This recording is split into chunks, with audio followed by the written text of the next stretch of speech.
Ah,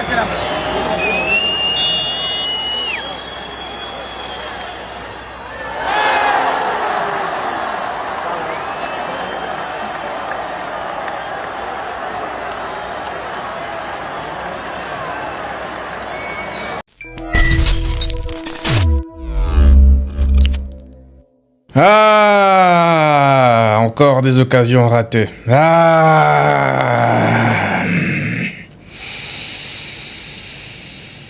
Bon, les amis, j'espère que tout le monde se porte bien. Bienvenue pour le débrief de la victoire de la qualification du Barça face à ABCD. Le Barça avance donc en demi-finale de la Copa. Je ne sais pas qui est-ce que le Barça va affronter, ça sera un tirage au sort. Je crois que ça se fera ce vendredi.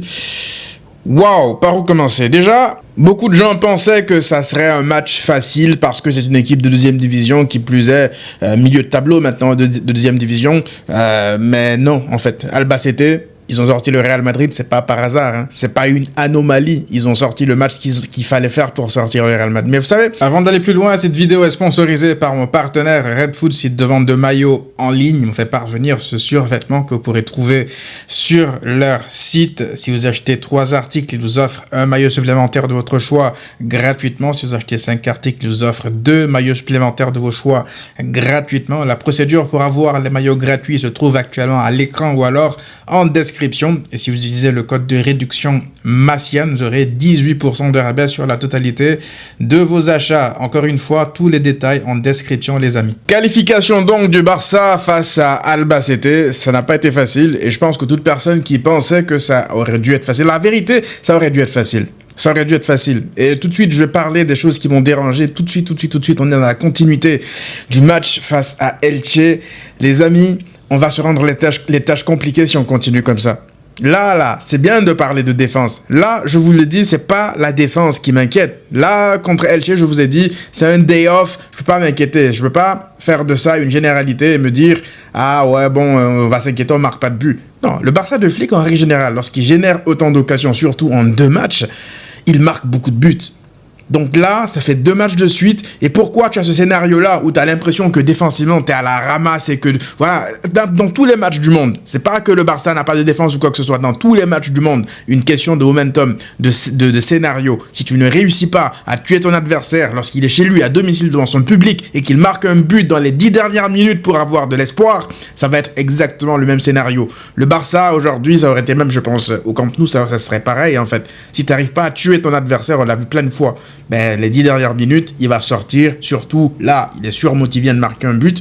Mais forcément qu'ils vont te faire souffrir. Forcément qu'ils vont te faire souffrir. Donc moi, c'est pas les 10 dernières minutes qui me dérangent. C'est plus qu'est-ce qui nous a amené à nous retrouver à souffrir durant ces 10 dernières minutes. En fait, c'est encore une fois la finition. Et là-dessus, c'est pas que Ferran Torres. Marcus Rashford, ok, il fait une bonne action derrière qui te donne une occasion en or pour Olmo, qui lui aussi, au lieu de tirer sur l'angle, ça va très vite, ça va très très vite. Donc difficile, t'es pas pro, tu peux pas juger comme ça.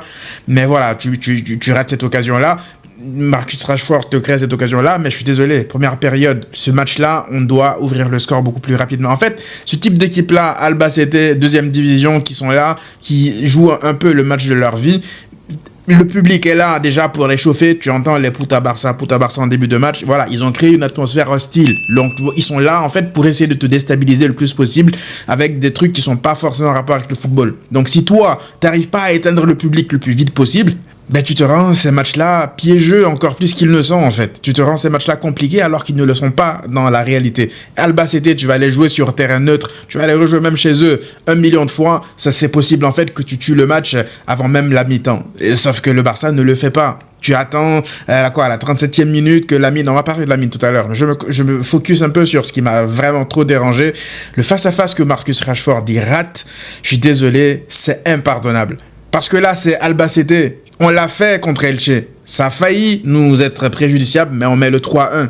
Le face-à-face qu'il rate aussi contre Elche, faut pas l'oublier. Même s'il marque contre Elche, le face-à-face, ça m'a beaucoup dérangé. Et là, Olmo lui offre un caviar sur un plateau, frère. Si tu veux pas cadrer, dès qu'à là, Lewandowski va marquer. Tu peux pas ne pas cadrer une occasion pareille. Contre Elche, c'était pareil, il la cadre même pas. Donc moi j'aime bien Marcus Rashford, sur la deuxième mi-temps j'ai bien aimé sa montée en puissance, balle au pied, dans la percussion, tout ça, mais dans la finition on peut pas se permettre d'avoir des attaquants qui ratent autant, c'est pas possible en fait, parce qu'au bout d'un moment ça va finir par nous retomber dessus. Là c'est Albacete, demain tu le fais contre Chelsea, tu te manges une remontada et ça y est en fait. Tu le fais contre Arsenal, j'en parle même pas, le Bayern PSG j'en parle pas. Ferran Torres, lui aussi, il rentre, tu mènes 2-0, frère, t'as des occasions pour pour tuer le match complètement, frérot. Tu joues à quoi, là? Dans la surface, t'as l'impression que ces mecs-là, en fait, ils n'ont aucune posa. C'est-à-dire qu'ils sont là, ils jouent de manière instinctive. Lorsqu'ils voient qu'ils ont la possibilité de tirer, ils tirent. Même si ils voient qu'ils vont se faire contrer. Parfois, tu savais, les feintes de frappe, ça existe, hein. Ça existe. Alors oui, par moment, c'est bien d'être spontané, surtout quand tu es dans la surface de réparation. Mais lorsque tu vois que tu vas te faire contrer ou alors que là, ça va pas, ben frère, aie un peu de QI football. Mais non, Ferran, ni bourrine, frère. Ok, sur la première occasion, on va pas lui enlever ça, c'est le gardien de Albacete qui fait une grosse parade du pied gauche en plus. Mais ça fait en fait une sorte de continuité. Si c'était que sur ce match de Albacete, honnêtement, ça aurait pas été non plus déconnant de voir Ferran rater ces occasions-là, honnêtement. Mais frère, ça fait 2 matchs de suite. Au bout d'un moment, si t'as pas un 9 tueur, si tes attaquants sont pas capables de mettre ces occasions-là au fond, attention quand même. Attention quand même. Le Barça, oui, aujourd'hui, c'est facile de dire la défense est mauvaise, mais si devant, t'es là, tu fais le boulot. En fait, le Barça, partons du principe sur lequel il va encaisser. On sait que la défense, elle n'est pas impériale. Moi, je pense que c'est beaucoup plus collectif. Ça va beaucoup plus loin que la simple défense est mauvaise. Je pense que c'est beaucoup plus collectif. Parce que ce soir, Araujo, il n'est pas mauvais. Koubarsi, il rentre, il n'est pas mauvais. Rick Garcia n'est pas mauvais. Même Gérard Martin, il n'est pas mauvais. Individuellement, je veux dire, les joueurs du Barça, ils sont pas mauvais défensivement. Donc, c'est la structure défensive. La suffisance qu'ils montrent aussi au bout du 2-0. La suffisance avec laquelle ils ont joué. Parce que là, vous savez, j'aimerais bien venir ici vous dire... oh, regardez, se moquer du Real, mais j'ai même pas le mood en fait de me moquer du Real parce que ils se sont fait éliminer par la même équipe. Moi, je vois beaucoup plus loin que ça. Moi, je vois déjà l'étape d'après. Mes ambitions à titre personnel, ça va beaucoup plus loin que de simplement me moquer du Real Madrid. Alors oui, évidemment que c'est ton rival historique, forcément que ça te fait toujours du bien dans les vannes et tout. Je comprends ceux qui le font. Moi, je ne fustige pas ces personnes-là. Je parle de moi.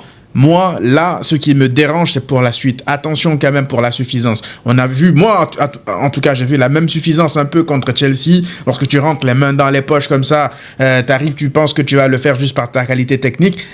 Les gars, ils vont te rentrer dedans. La deuxième mi-temps, les 10 dernières minutes, les 15 dernières minutes, surtout après le 2-0, ça y est, ils ont levé le pied. J'aime pas ça, honnêtement. Donc de venir de rater des occasions aussi facilement comme ça, attention, j'aime pas ça. Donc j'espère que c'est pas quelque chose qui va continuer sur la durée et que Flick va leur tirer les oreilles un par un parce que là, c'est plus possible ça. De rater autant d'occasions sur les 2 matchs que tu viens de jouer, c'est anormal. C'est pas normal, faut pas qu'on s'habitue à ça. Le Barça de Flick est un Barça en règle générale tueur devant le but, les Olmo, les Fermin et tout. Là, je ne comprends pas. Je ne comprends pas ce qui se passe dans leur tête. Bref, quand même, une bonne équipe de Albacete, je l'ai dit, hein, Albacete, c'est même pas le même Albacete qui a joué contre le Real, parce que contre le Real, non seulement ils étaient relégables au 17e à ce moment-là, de la 10e division, mais en plus, contre le Real, ils avaient fait tourner, je pense, la quasi-totalité de leur 11, parce qu'ils préparaient un match important pour jouer un match pour le maintien en 2e division. Vous imaginez un peu? Là, ils ont mis leur équipe type, ils ont mis leur titulaire. Et c'est pas du tout la même chose. Hein. Le Barça, encore une fois, sur la fin, c'est rendu ce match un peu difficile. Mais globalement, le Barça a quand même, sur les 80 minutes, les 70 minutes, le Barça a maîtrisé. Albacete s'était pas créé beaucoup d'occasions, sauf les petites occasions par-ci par-là, que Bernal, parce qu'il rate une passe et tout, il dribble dans les mauvaises zones, ça lui est arrivé une fois. Même Lamine Yamal a perdu un ballon en début de match sur une occasion comme ça. Mais pour le reste... Albacete s'est pas procuré grand-chose. Hein. Le public a été éteint assez vite sur le but de Lamine Yamal.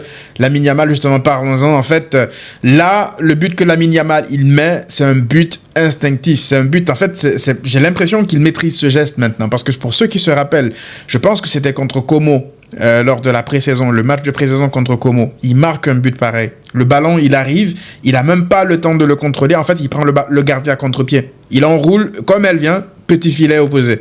Ça, là, c'est la spéciale. Maintenant, on sait que lorsqu'il aura l'occasion de le faire, il le fait. Et tu vois qu'il limite, il va célébrer avant même que le ballon aille au fond parce qu'il maîtrise ce geste-là. Donc, le jour où Lamine Yamal va vraiment débloquer la finition, les amis, on sera parti pour avoir le monstre ultime. Parce que là, il crée des occasions encore et encore et encore et encore pour ses partenaires. Mais les gars, ils finissent pas. Il est normalement censé se retrouver là à facile 30 goals assists là, à ce stade de la saison. Mais c'est pas, ses coéquipiers, ils vendangent trop. Frenkie de Jong qui fait un gros match, alors le pressing dans la récupération, c'est lui qui récupère avec Rashford, mais c'est surtout Frenkie aussi qui va récupérer ce ballon et le donner à Lamine Yamal. Et puis, Lamine Yamal, qu'est-ce qu'il faut dire de plus maintenant en fait ? Qu'est-ce qu'il faut dire de plus à part, s'il vous plaît, soutenez-le, parce que Cancelo ne l'a pas énormément aidé. Après, sur quelques situations, Cancelo a fait des appels dans son dos, il a été servi. Mais je veux dire, défensivement, Cancelo, c'est pas comme si on le savait pas. Hein. Moi, je l'ai dit, je suis toujours positif sur le fait d'avoir fait venir Cancelo. Parce qu'il faut pas voir ça uniquement sur ce que Cancelo va t'apporter sur le terrain. Moi, il fait pas un grand match ce soir. Défensivement, voilà, il est en retard, il prend un jaune, et t'as les joueurs de Albacete qui le ciblent pour essayer de le faire sortir du match. Moi, Cancelo, j'étais pour sa venue, parce que je voulais en fait qu'il me sorte des matchs corrects dans ce type de match-là face à des adversaires plus faibles. Pourquoi ? Pour permettre justement à des joueurs comme les Koundé, comme les Eric Garcia de se reposer. Mais là, en fait, si frérot, t'es pas capable de me sortir des prestations décentes et de ne pas te faire aspirer par des ailiers de deuxième division, ton transfert, il va être vraiment inutile en fait. J'attends beaucoup mieux de Cancelo. J'espère que voilà, c'est juste un problème de rythme et tout. Mais là, pour ses débuts, pour son retour là, c'est pas très ça. Contre la Sociedad, par contre, j'ai aimé sa rentrée parce qu'il a créé de vraies grosses occasions sur le plan offensif. Mais là, contre ce bloc bas là, à part un centre réussi ou voilà un petit débordement comme ça, défensivement, ça n'a pas été au niveau quoi. Bref, pour le reste, ouais, Araujo qui marque de la tête. On sait que sa présence aérienne, elle fait du bien lorsqu'il est là, lorsqu'il est capable d'être présent, je veux dire, dans la surface adverse, même dans sa surface. Les corners, ça reste toujours à l'avantage du Barça, sur les coups de pied arrêtés en tout cas. But sur corner, ça fait un petit moment que le Barça n'est plus marqué sur corner. Je crois que le dernier, c'était Koundé contre la Sociedad, match aller. Mais voilà, t'as pas besoin de faire plus, je pense que si, tu as besoin de faire plus quand même, parce que 2-1 à l'issue d'un match pareil, c'est plus toi qui te mets des bâtons dans les roues que l'adversaire qui te fait du mal en fait. Les 10 dernières minutes comme ça, là, t'es en souffrance, t'as l'impression que ouais, t'as pas fait un bon match, mais c'est plus toi en fait. En fait, là, les gens vont plus retenir le fait que t'aies souffert face à une D2 en fin de match, plutôt que ce que t'as produit, les occasions que t'as créées pour tuer ce match-là. Et c'est mérité. Est-ce que tu peux en vouloir aux gens de retenir ça ? Non. Donc, fin du match, t'es là à souffrir, t'es là en stress face à Albacete. Ouais, je trouve pas ça professionnel du tout. Dans l'attitude, il y a beaucoup de choses à revoir.